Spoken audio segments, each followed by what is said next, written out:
এমন অবাক হয়ে গেল তাই না? আসলে আমি এবং আমার দাদা দুজনে মিলে বেরিয়ে পড়েছিলাম বিহার যাওয়ার উদ্দেশ্যে।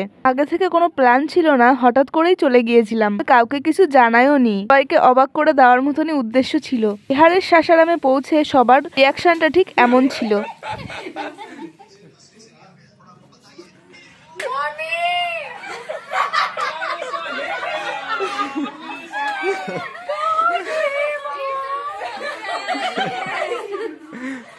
তারপর এক এক করে আসছিল এবং সবাই অবাক হয়ে যাচ্ছিল।